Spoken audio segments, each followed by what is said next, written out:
Hi, welcome back, you Inglorious Bastards and Magnificent Bitches. It is I, Doc Mo, and we're back for another thought of the day.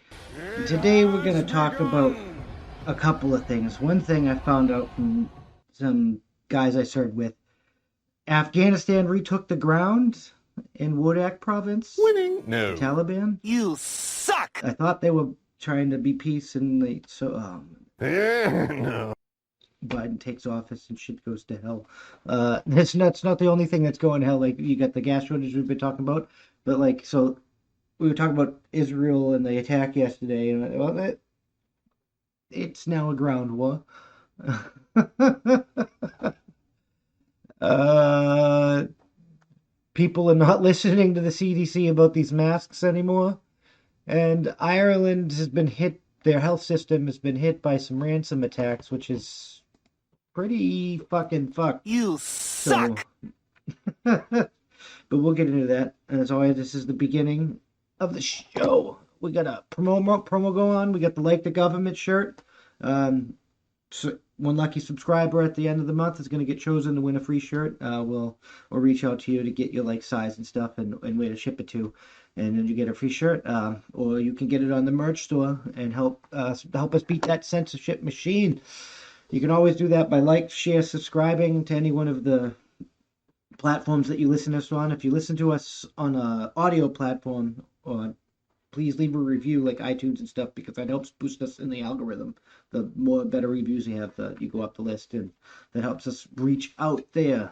And it's the only way we can't do this without you guys. You guys, it's all about you guys. You guys, without the audience, all I am is a guy reading news in front of a computer, and I can do that on my own. But I feel the need to like share what's going on in the world, because shit's going to shit. The best way you can support us or get contacted or notified when we go live is by going to our website at www.thatsomepoint.squarespace.com and joining the email list and or becoming a member, which comes with other benefits and exclusive content. That's how winning is done! But just simply viewing our content from our website is a much better way to help us in the long run than anything else, because you come directly to us, directly to our platform. No middleman, no such, and it's just better for all. Most people are doing that because censorship. The only way to beat censorship is with your own platform, by creating your own platform, and we're trying to do that. And we're in the process of uploading the clips. We're gonna put them all on the website and get those up there too, so you don't have to just pick the full episode. You can just watch the clips, because I know most of you watch the clips. But let's get into this first story here. We got we get to adjust the camera a bit here. So we'll get Afghan security forces mounting an operation to recapture a Taliban-held district outside the city of Kabul on Wednesday, just before the start of a 3-day ceasefire at midnight, a local official said. Now, this is insane. I thought they were joining the government. Like, this is why you don't capitulate to fucking terrorism.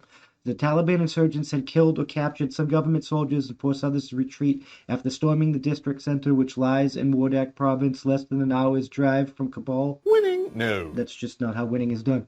Government forces have been struggling against stepping up attacks by the insurgents as U.S. troops withdraw after 2 decades of fighting in the country. Wardak Mayor Zarifa Ghaffari said that if the district was not taken soon, fighting would reach the gates of Kabul in a few days. It's probably going to reach the gates of Kabul. I'm just being fucking real. The defense ministry said on Wednesday special forces have been deployed in the area to retake the district after troops made a tactical retreat on Thursday. Yeah, you need better troops. Afghan military people were horrible. A senior government official said that they aim to regain control before a 3-day ceasefire announced by the Taliban for the Muslim religious holidays of Eid, which starts on Thursday. We will have to do it today, because after the ceasefire, it will give the Taliban enough time to dig in and will complicate the operations and increase our casualties, the official said, speaking on condition of anonymity. Yeah, I mean, you should just do it immediately. That's how you deal with terrorism and stuff. That's how winning is done! Immediately. Quick and to the point. Winning? The government carried out airstrikes at the start of the operation. The defense ministry said the insurgents have maintained a strong presence in Wardak province and nearby Logar province. Oh, both of those places. Yay. To the south over the years, Afghan officials say the Taliban have used the provinces as launch pads for hit-and-run attacks and suicide bombings on Kabul. The Taliban has staged a month-long campaign to expand its influence across the country as the United States has begun to withdraw troops from May 1st and closed some bases in keeping with the peace deal it signed with the Taliban last year. So we signed a peace treaty with the Taliban, but we're going to just allow them to, like, bomb. We sided with the terrorists? I don't know. No. Because they're attacking the guy. I don't. This is a clusterfuck. Afghan officials say since Washington announced plans last month to pull all U.S. troops by September 11th, the Taliban stepped up attacks. Critics of the decision to withdraw say the Islamist militants would try to sweep back into power, which they did. U.S.-led forces ousted the Taliban from power in late 2001 from sheltering the al-Qaeda militants involved in September 11 attacks on the United States, reported by Kabul Bureau, editing by Angus McSwan. Whatever that is. Angus McSwan. What the fuck? Winning? No. You suck! This is why you stay. You stop doing military attacks and you start helping rebuild and make schools and stuff. Because we left and this happened. But to be real, it's because we got the Sleepy Joe in office. The guy that's senile and going, shoot it up and pressure. And other gaffes on television, the fucking president where the press secretary literally says they hide him from the press. Like, she literally all but admitted that he was incapable. 124 generals have called him unfit. Like, our enemies are gonna be emboldened by that because we don't have an effective commander-in-chief. No. The commander-in-chief of the United States military is effectively an Alzheimer's patient. This is the circus we find ourselves living in today. No wonder why the Taliban feels emboldened to start attacking again and not deal with the peace treaty. And no wonder why Israel and the peace treaty in the Middle East, that region over there, is falling to shit. And now they're going to start ground troops, which we're going to get into in a second, because this is all fucked up, I'm just saying. All right, so moving right along. Yesterday we were talking about the Iron Curtain and how the Palestine Gaza, the Hamas terrorists have started attacking Israel again, and they were bombing Tel Aviv and stuff. Winning? No. And that Israel was talking shit about escalation and such, and that the peace treaty fell. But Israel actually did it. They fucking put boots on ground, and yeah. Let's get into this news. So Israel forces hit Hamas tunnels in Gaza, all-out war looms, more rockets rain down. Rockets, red glare. Winning? No. It sounds like a very, very freedom over there, huh? Israel dramatically escalated its assault on Gaza Strip early Friday with a combined air and artillery barrage aimed at destroying Hamas's tunnel system, marking the addition of ground forces for the first time in the 5-day battle and tipping the conflict closer to all-out war. I mean, hasn't this been going on for like a couple centuries or so, or at least a century, or what's going like? I'm just saying that seems like it's already all out war to me. I'm just fucking saying. The 40-minute midnight assaulted over 160 Israeli warplanes and 3 brigades of ground forces, including tanks, according to a spokesman from the Israeli. Yeah, see, that's a fucking all out war. Although ground forces were involved, they did not enter Gaza, said Lieutenant Jonathan. Oh, maybe they didn't enter the other country. We did it at the border. Contradicting a statement the night before that a ground assault on the enclave was underway. Timeline of the Israeli-Palestine conflict. That's what fucking the politicians do, though, don't they? They just fucking lie. You A timeline suck. of the Israeli-Palestine conflict. Inglorious said that the operation targeted a sprawling system of tunnels that Hamas has spent years building underneath Gaza streets, raising the possibility of significant civilian casualties. And see, this is what we got to stop the fighting for, because that's ridiculous.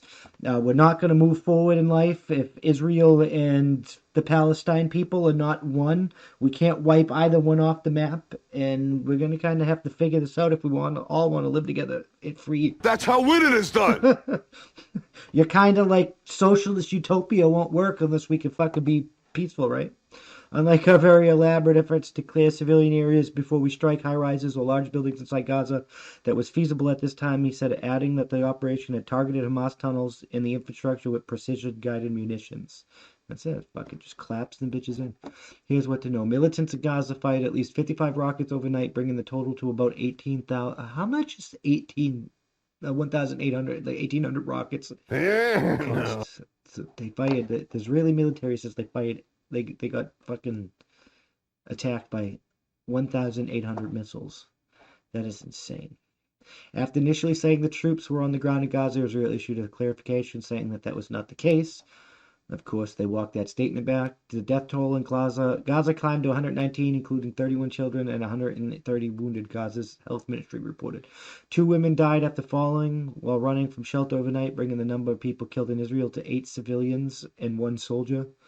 Israeli Prime Minister Benjamin Netanyahu, I probably fucking butchered that, vowed to continue military action as long as necessary and to exact a very high price on Hamas. That's how winning is done. This has begun. It has begun. Residents of Gaza City said intense, almost continuous airstrikes began to pound the northern Gaza Strip around midnight. An Israeli warplane bombed Gaza. 2 infantry brigades and an armored one approached but did not cross the border, Korea said. Tanks fired about 50 rounds into the enclave.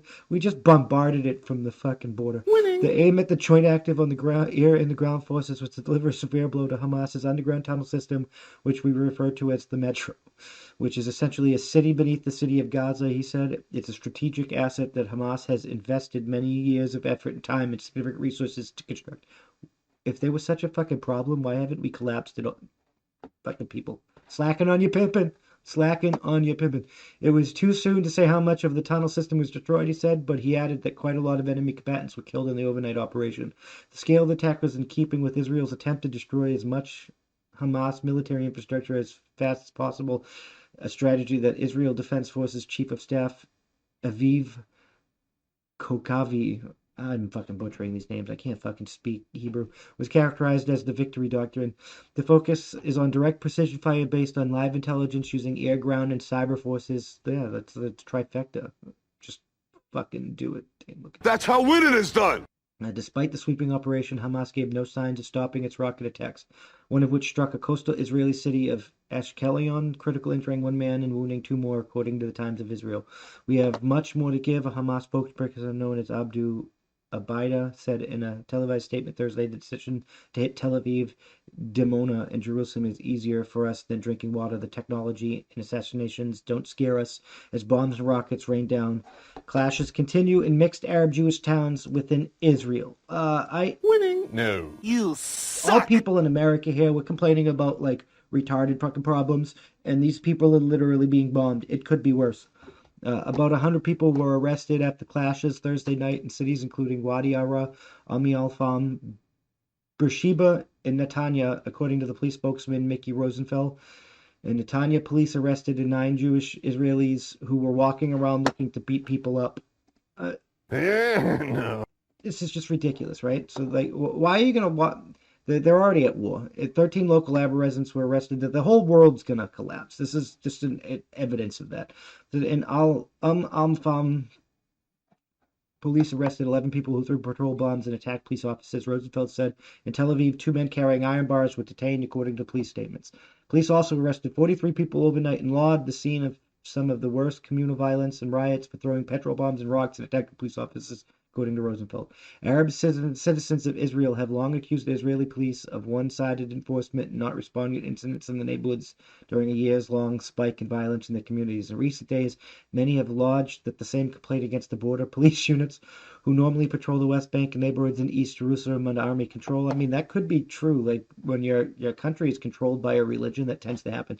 That have been deployed throughout Israel to help quell the riots. Arabs say that the opposites have turned out in forces against Arab protests, but they beat largely absent when Jewish mobs and riots break out. The border police are responding to every incident that takes place on the ground, Rosenfeld said in response, including incidents where innocent civilians are under life-threatening situations. In a nationally televised speech, Netanyahu warned that the civil unrest put the Israeli in the position of fighting a campaign on two fronts, one of which was Gaza, the second front Israeli cities. He said, repeating his vow from a day earlier to deploy the military to prevent the anarchy of the mob seen in several cities this week. As rival gangs of Jews and Arabs clash on the streets, fear mounts as irreparable damage is